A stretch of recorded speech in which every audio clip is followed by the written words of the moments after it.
Being normal in America means being broke, being out of shape, being from a broken home, and being addicted to social media, drinking, weed, gambling, and porn.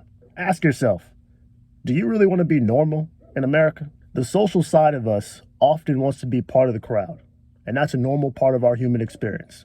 But too often, we do not consider the consequences of being normal.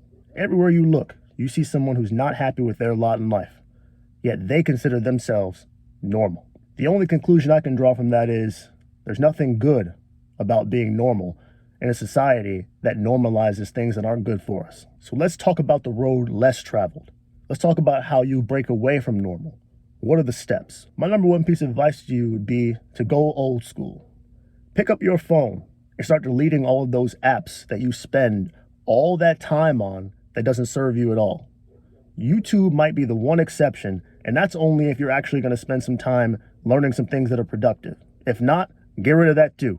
Before you tell me that there's no way for you to keep in contact with all of the people that you love without social media, let me remind you that all of the mofos have phone numbers. It might be a little uncomfortable for you to get used to picking up the phone, but if you actually care about those individuals and about yourself, you need to make some changes. And getting away from an environment that consistently promotes lifestyles that aren't attainable and encourages you to waste time scrolling for no reason other than to keep your attention is a good first step. What I can promise you is no one will die without having Instagram or TikTok, but you can very easily guarantee yourself depression if you sit on there for too long. So in an effort to get rid of the things that do not serve us, let's start eliminating the places where we spend the most time wasting away. And if this advice gives you a little pause, good. That little tingle that you feel running up the back of your neck, that is your addiction trying to keep you grounded right where you are. If pressing delete on an app makes you uncomfortable, that should be a sign that you are too dependent on it. It's time to make some change. Press the X. What you'll probably notice after a few days is that you have a lot more time on your hands than you realized. Often when we say we don't have time, we have built in time for wasting time. Getting rid of your time wasters immediately hands you that time back. So all those things that you said that you didn't have time for, look at that.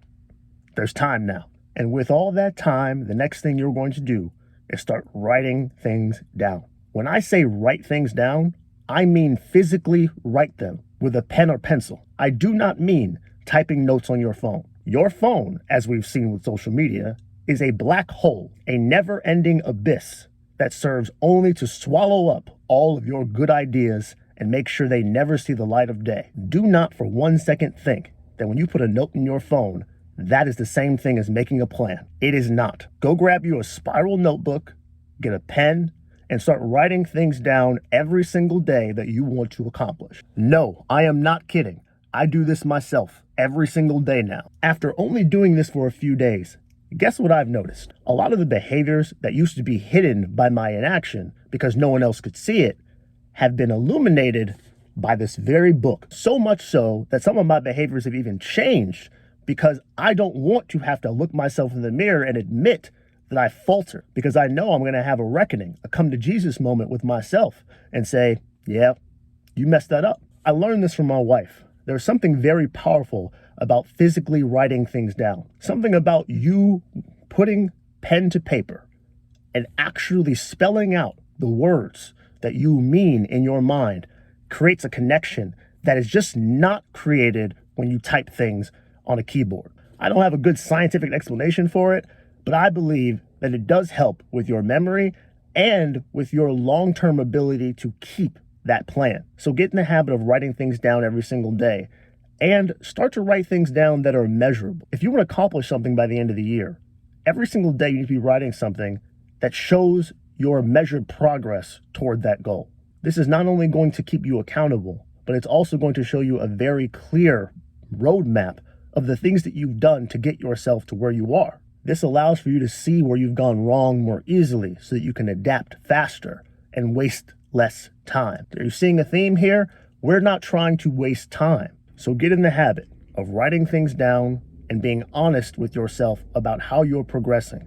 It's going to make a world of difference in a couple of weeks, couple of months, and you're going to see very real progress. And if you don't, you should have a very long list of things you can fix because you've been tracking it every single day. And finally, and perhaps most importantly, stop telling everybody your goals. This is probably one of the toughest ones to accomplish. You might think to yourself, what's the harm in sharing what I want to get done with other people who are like-minded? Unfortunately, it can do a lot of harm. See, your brain can't tell the difference between you talking about something and you actually doing it. You get this dopamine rush when you tell people your plans and your goals. Think about it. It feels really good to share with other people all the things you plan on doing. It sounds good. It makes you sound really important and distinguished and forward-looking, except you haven't really done anything yet. But your brain can't tell that. It'll still release all the dopamine and make you feel all warm and fuzzy on the inside. So my advice would be, don't talk about things you haven't done yet.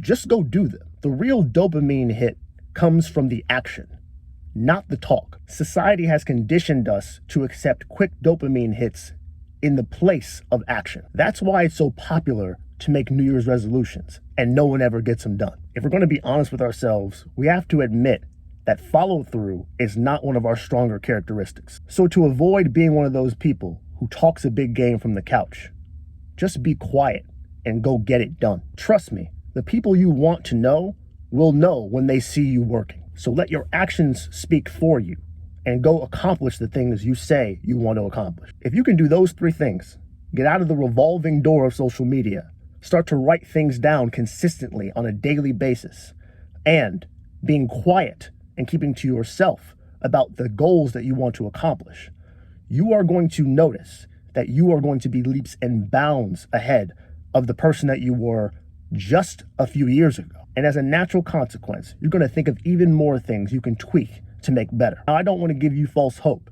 These things are hard to do. But remember, the goal here is consistent progression, not perfection. We will always be a work in progress. This is just your starting point. Start to fall in love with the work of getting better, not the destination of having it all. There will never be an end to making yourself a better person because you will never be perfect. But if you can use this as your starting point, you're going to start to become unrecognizable to the people around you. So get going and get to work. Start writing things down and start making the version of you happen instead of waiting for it to come to you. I'll talk to y'all later.